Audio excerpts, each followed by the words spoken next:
할렐루야. 오늘 수요 새벽 예배에 참석하신 우리 모든 분들께 우리 주님께서 은혜 주시기를 예수님의 이름으로 축원드립니다.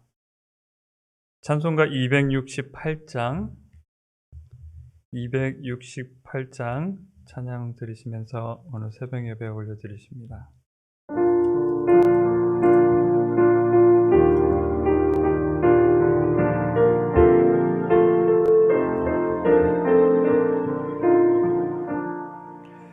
죄에서 자유를 얻게 함은 보혈에는요 주의 보혈 시험을 이기고 승리하니 참 놀라운 능력이로다. 주의 보혈 능력이 또다. 주의 피 믿으오. 주의 보혈 그 어린 양의 매우 귀중한 피로다.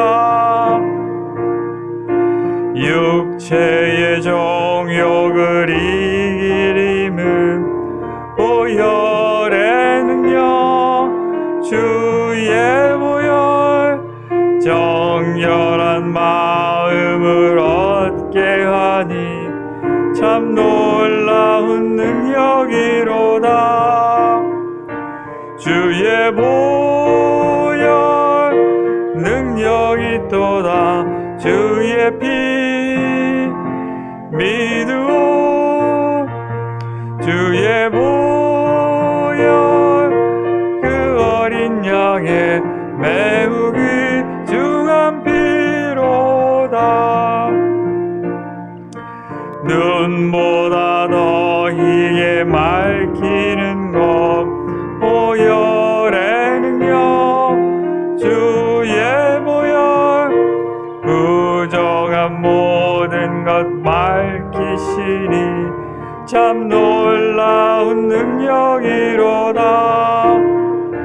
주의 보혈 능력이 또다. 주의 피 믿으오. 주의 보혈 그 어린 양의 매우 귀중한 피로다. 구주의 복음을 전할 제목 보혈에는요 주의 보혈 날마다 나에게 찬송 주니 참 놀라운 능력이로다. 주의 보혈 능력이 또다. 주의 피 믿으오. 주의 보혈 그 어린 양의 매우 귀중한 피로다.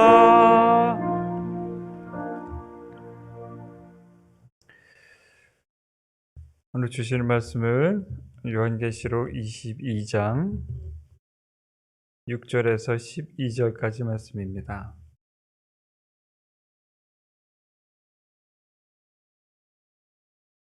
요한계시록 22장 6절에서 12절까지 말씀 우리 한 절씩 교독하십니다. 제가 먼저 읽습니다. 또 그가 내게 말하기를 이 말은 신실하고 참된지라 주 곧 선지자들의 영이 하나님이 그의 종들에게 반드시 속히 되어질 일을 보이시려고 그의 천사를 보내셨도다.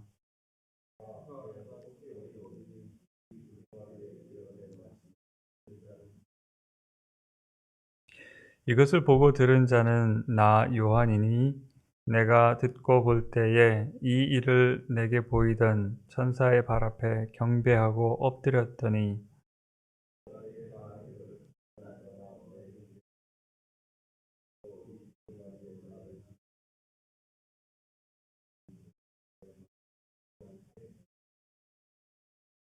또 내게 말하되 이 두루마리의 예언의 말씀을 임봉하지 말라. 때가 가까우니라.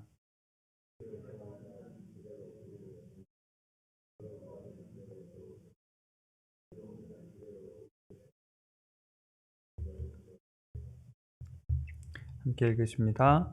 보라, 내가 속히 오리니 내가 줄 상이 내게 있어 각 사람에게 그가 행한 대로 갚아주리라. 함께 기도하십니다. 하나님, 이 아침에 우리에게 은혜를 주셔서 주님 앞에 나와서 예배를 드립니다. 우리 마음속에 있는 무거운 것들, 죄로 인한 아픔과 후회와 어두운 모든 것들을 주님께서 깨끗이 맑게 하여 주옵소서. 하나님의 능력으로 우리의 생각과 우리의 마음을 새롭게 하시고 이 순간 우리가 주님께 영광 드리는 시간이 될 수 있도록 주님께서 인도하여 주시고 보호하여 주옵소서. 예수님의 이름으로 기도합나이다. 이 계시록의 이제 결론 부분입니다. 22장의 이제 마지막 부분에 와서 이전에 있었던 교회에 주셨던 권면의 말씀, 그렇죠? 7교회에 주시는 권면의 말씀과 앞으로 있을 심판에 대한 경고의 말씀, 그리고 나중에 천국의 어떤 모습일까? 이 땅에 임하는 새하늘 새 땅과 새 예루살렘, 또 새 예루살렘 안에 있는 생명수의 강과 여러 가지 아름다운 그 천국의 모습을 우리에게 얘기해 주고 이제 결론입니다. 요한계시록의 결론은 어떻게 보면 성경의 결론이라고 말씀할 수가 있는데요. 사람들이 이 성경책을 보면서 그냥 좋은 말씀이다. 우리가 생명을 얻은 구원의 말씀이다. 이렇게 생각하고 그냥 머리로만 알고 기억하는 경우가 있는데 오늘 이 본문 말씀에서 우리에게 주는 아주 중요한 교훈이 있는데 그것은 이 두루마리의 예언의 말씀을 지키는 자라는 거예요. 말씀을 지키는 자, 말씀을 행하는 자가 복이 있다고 합니다. 우리는 성경 공부를 하고 성경을 읽고 늘 묵상하는 가운데 이 말씀이 우리에게 주는 축복이 무엇일까를 곰곰이 많이 생각을 해요. 때로는 이 말씀이 우리의 생각에 직접적으로 영향을 주십니다. 내가 어떤 결정을 내려야 할 때 기도하는 가운데 하나님께서 말씀을 기억하게 해주세요. 그러면 우리의 생각을 바꾸고 우리의 생각이 말씀을 따라서 따르게 되고 그 생각이 바뀜에 따라서 어떻게 됩니까? 행동이 바뀌죠.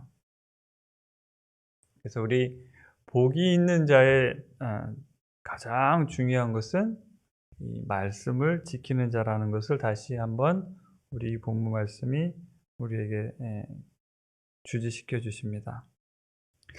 우리 한번 본문 한 절씩 살펴보겠습니다.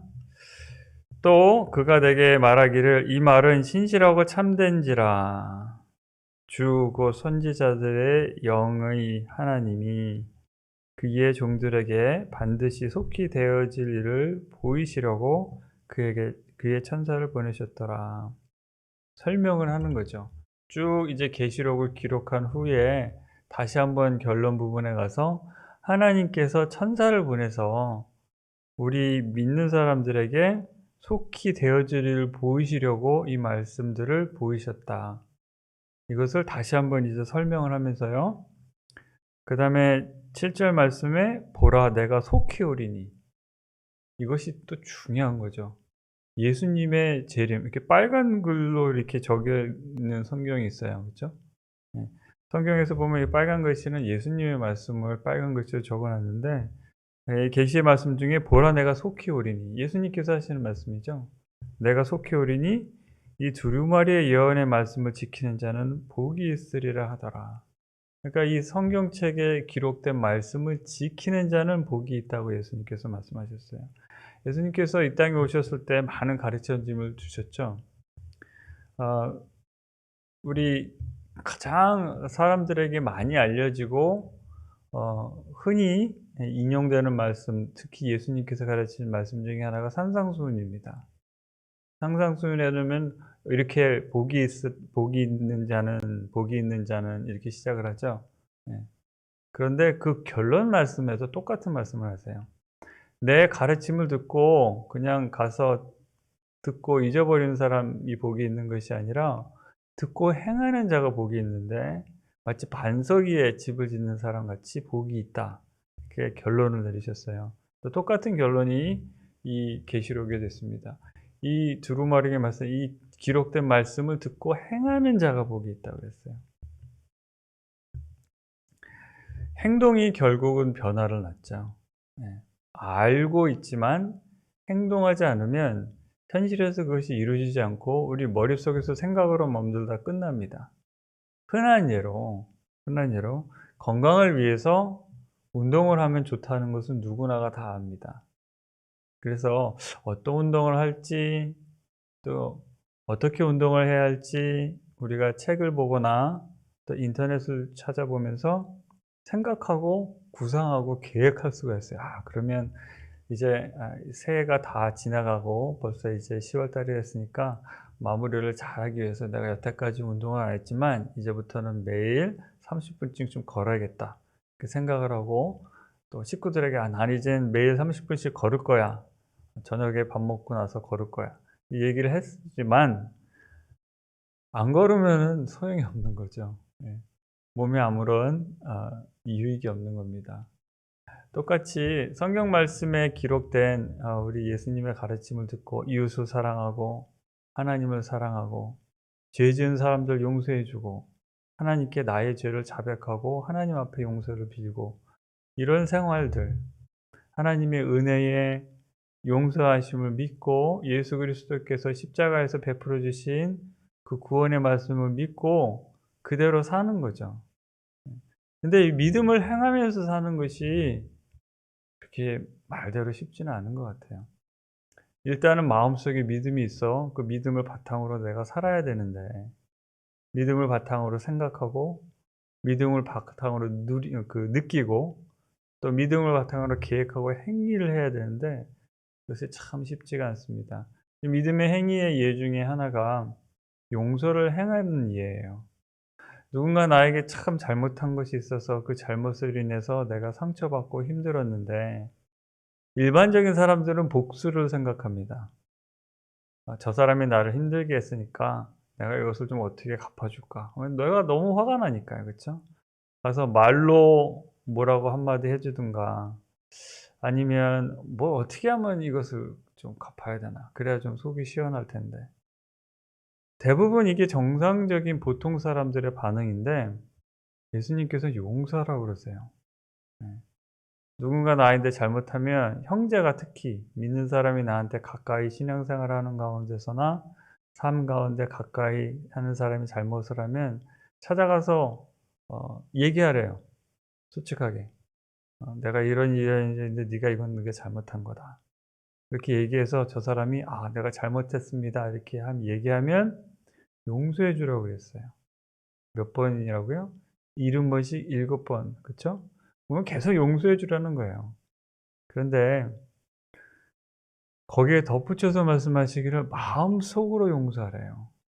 우리가 겉으로는 저 사람이 나한테 잘못할게 그래 저렇게까지 얘기하면 내가 체면상 내가 용서해야지 나도 이런 사람이 아닌데 겉으로는 얘기합니다. 용서해 알았어.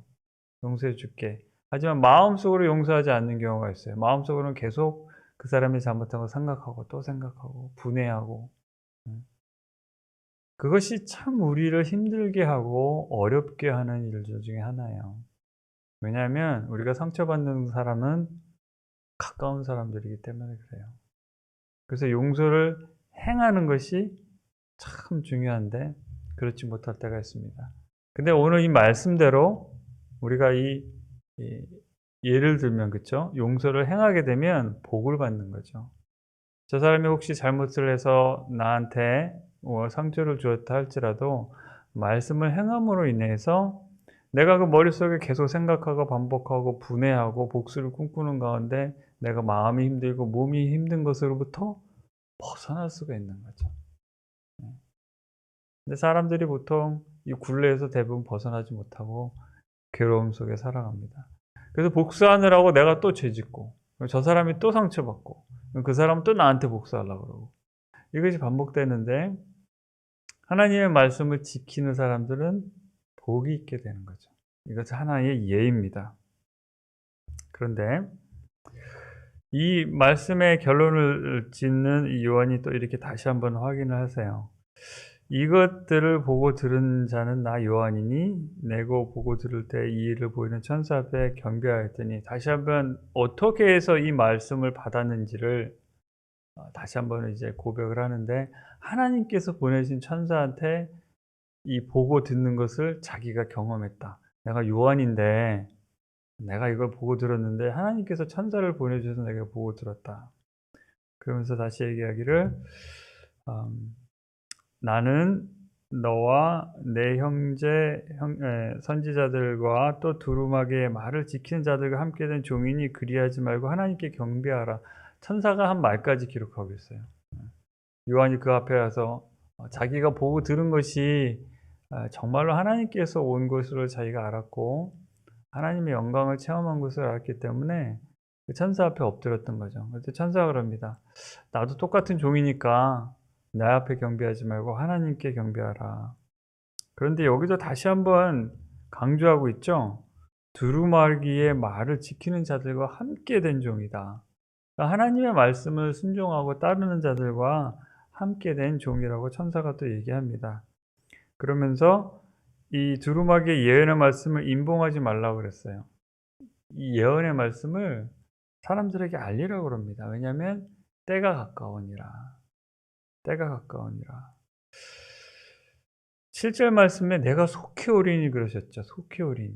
그러면서 때가 가까우니라 그렇게 말씀하셨어요. 이 때는 무슨 때를 말씀하실까요? 내가 속히 오리니 하신 그 예수님이 다시 오실 때가 가까운 것이죠. 그러면 도대체 얼마나 가까웠을까? 이것이 우리는 참 궁금합니다. 그래서 많이 성경책을 읽는 분들이 이 때를 예측하고 좀 알기 위해서 애를 많이 썼는데 가깝고 곧 온다고 하셨지만 언젠지는 잘 모르죠. 그러니까 결론은 어떻습니까? 준비하고 살아야 되잖아요. 그렇죠?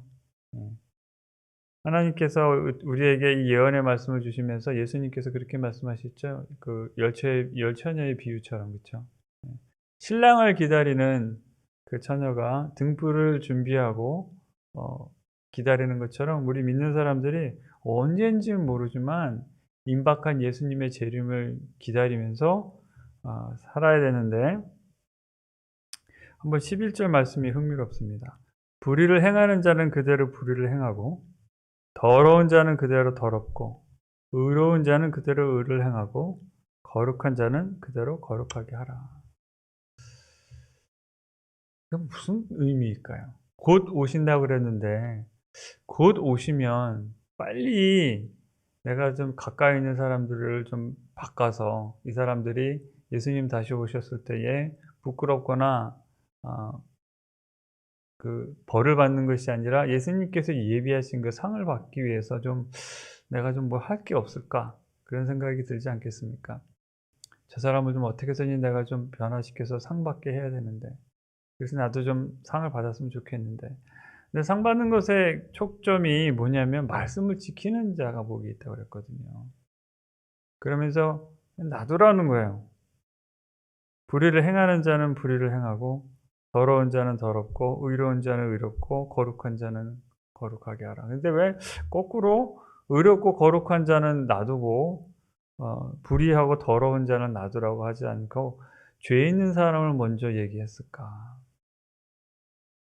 죄 짓고 더러운 자들은 그대로 놔두고 의롭고 거룩한 자들은 또 그대로 놔두라.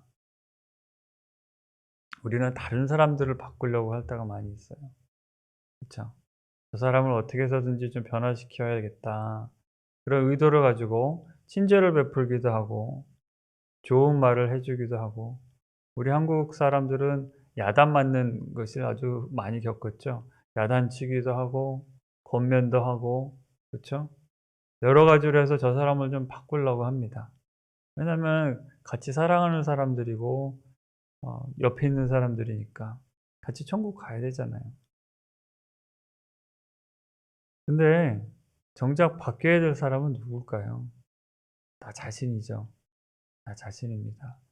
내가 말씀을 지키는 사람이 돼서 내가 먼저 바뀌어야 되는데 우리는 보통 다른 사람을 바꾸려고 합니다. 그래서 이 말씀을 가만히 생각해 보면 나는 다른 사람을 바꾸려고 하기 전에 내가 먼저 말씀에 순종하고 앞서가야겠구나. 그러면 내가 말씀하고 순종하는 가운데 하나님께서 나의 변화되는 삶을 통해서 저 사람들에게 예수님을 전하게 하시고 또 하나님의 영광을 드러나게 하시지 않을까 그런 생각을 해봅니다. 그래서 저 사람 내 앞에 있는 그 누군가를 말씀을 지키게 하기 이전에 내가 먼저 말씀을 지켜야겠다. 그런 적용을 한번 해봅니다. 그러면서 다시 한번 반복해서 12절에 말씀하세요. 두 번 말씀하세요. 7절 말씀하시고 12절에 말씀하시는데 반복해서 강조하시는 곳이 내가 속히 오리니 그러셨어요. 내가 속히 오리니. 예수님께서 속히 오신다는 거예요. 내가 줄 상이 내게 있어 각 사람에게 그 행한 대로 갚아주리라. 또 한 번 행위에 대한 중요성을 강조하고 있습니다. 말씀을 지키는 것, 말씀대로 행하는 사람이 복이 있는 사람이고 예수님께서 속히 오시는데 그가 행한 대로 갚아주리라. 그러면 한번 어떻게 적용을 결론을 내려볼까요? 나는 다른 사람을 내 힘과 능력으로 바꾸려고 할 것이 아니라 내가 먼저 하나님의 말씀을 지키고 말씀대로 행함으로 인해서 예수님이 속히 오실 텐데 그때 예수님께 복을 받는, 예수님께 상을 받는 그런 자리에 있어야겠다. 구원은 하나님께서 하십니다. 하나님께서 누군가를 구원하시고 싶고 내가 그 구원받는 과정에 쓰임을 받고 싶다면 우리가 흔히 말하는 전도해서 영혼 구원받는 그것에 참여되고 싶다면 우리가 영혼 구원한다고 그러죠. 그 과정에 참여되고 싶으면 오늘 본문 말씀에 나온 대로 우리가 말씀을 지킴으로 인해서 하나님께서 우리를 사용하시게 되는 거죠. 그래서 내가 한 행동, 하나님의 말씀에 순종해서 내가 정말로 어느 누군가가 예수님 믿고 그 영혼이 구원받는 것에 쓰여질 수 있다면 하나님께서 왜 우리에게 상을 주실까요? 내가 일을 잘해서 내가 열심히 노력해서 상을 주시는 걸까요? 아니면 말씀에 순종해서 상을 주시는 걸까요? 순종이 제사보다 낫다고 하신 하나님의 말씀. 오늘 말씀은 순종의 행위에 강조를 두고 계십니다. 예수님이 곧 오실 텐데 오늘도 우리 이 성경을 통해서 우리에게 주신 그 예언의 말씀들, 예수님의 가르침들 행함으로 인해서 예수님 다시 오신 그때에 예수님께 상 받는 성도님들 제가 되기를 주님의 이름으로 축원드립니다. 자, 우리